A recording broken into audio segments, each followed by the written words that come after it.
Someone और the other, कोई ना कोई, कोई ना कोई, समवन और द अदर। हम बोलेंगे कोई ना कोई तो है, समवन और द अदर। अब बोले कोई नहीं, हम बोले नहीं नहीं, कोई ना कोई तो है, समवन और द अदर। कोई ना कोई तो आएगा, समवन और the other will come. Something और द अदर, कुछ ना कुछ, समथिंग और द अदर, कुछ ना कुछ। सम टाइम और द अदर, कभी ना कभी। सम टाइम और द अदर क्या हो जाएगा, कभी ना कभी, सम टाइम और द अदर। समवेयर और द अदर, कहीं ना कहीं। समवेयर और द अदर क्या हो जाएगा, कहीं ना कहीं, समवेयर और the other. Something quite different, something quite different क्या हो जाएगा, बिल्कुल समथिंग क्वाइट डिफरेंट, मतलब हो जाएगा बिल्कुल हूबहू, मिलता जुलता। ठीक है, समझ में आ गया। समथिंग, समवन और द अदर, कोई ना कोई, कुछ ना कुछ, कभी ना कभी, ठीक है, कहीं ना कहीं, और समथिंग क्वाइट डिफरेंट, बिल्कुल वैसा डिटो हूबहू। ठीक है, तो ये हो गया। आगे, ये तो बड़ा सिंपल है। हाउ एवर, वो तो पहले ही बताया था कैसे भी करके, हाउ एवर। ठीक है, और एवर, और क्या है, इवन देन। इवन देन का मतलब होता है फिर भी। इवन देन क्या होता है, फिर भी। जैसे कि मैं तुमको पढ़ाता हूँ, ठीक है, फिर भी, ठीक है, तुम नहीं पढ़ते। Even then you don't study या यू डोंट रीड, तो इवन देन मतलब होता है फिर भी। ठीक, फिर उसके बाद है द होल द एंटायर, समस्त। द होल द एंटायर मतलब क्या हो जाएगा, समस्त।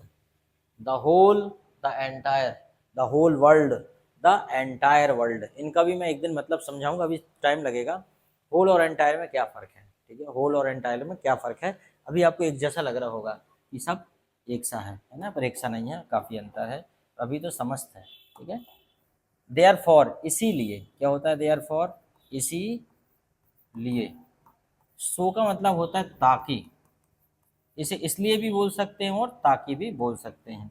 हैंस होता है चूंकि, चूंकि, ये चाह है ना, ये चूंकि। ठीक है, सच, जैसे।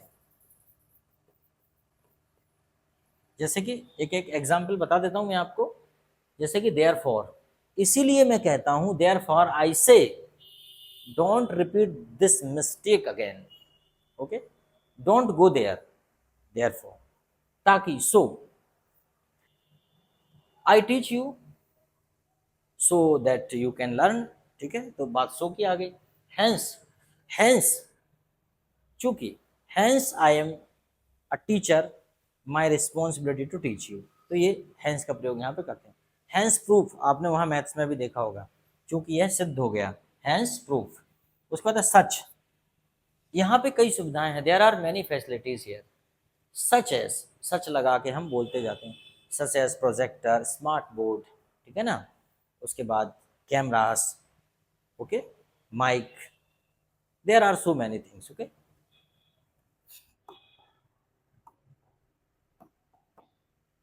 दो, यद्यपि, दो का मतलब होता है तथापि।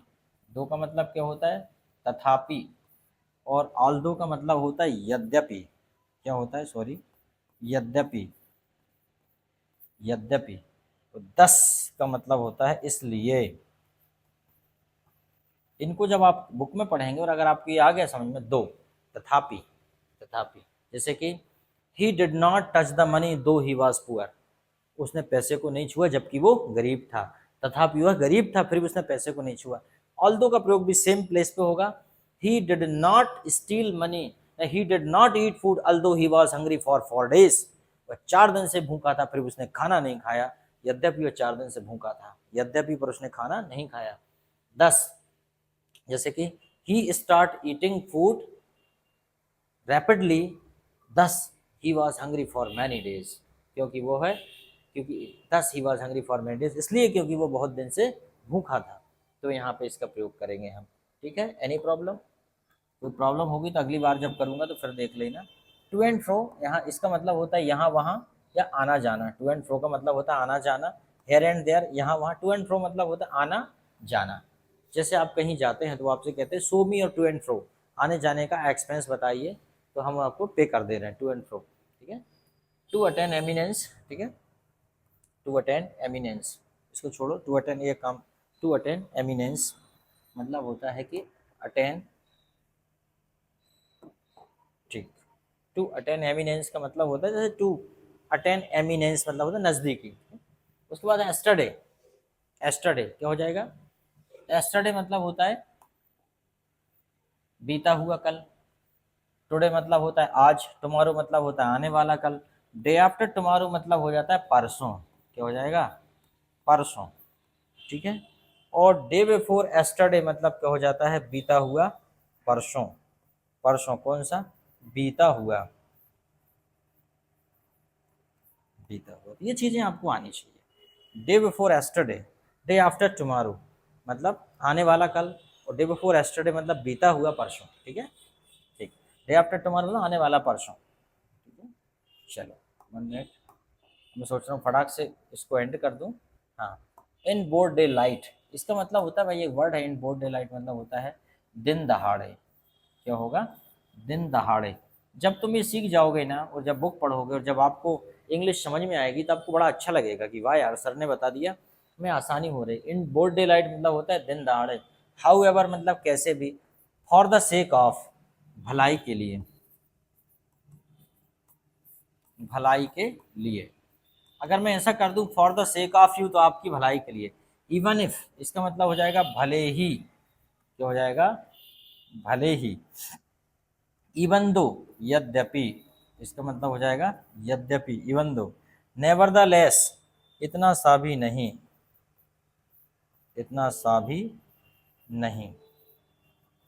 और इन स्पाइट का मतलब तो होता है के बावजूद।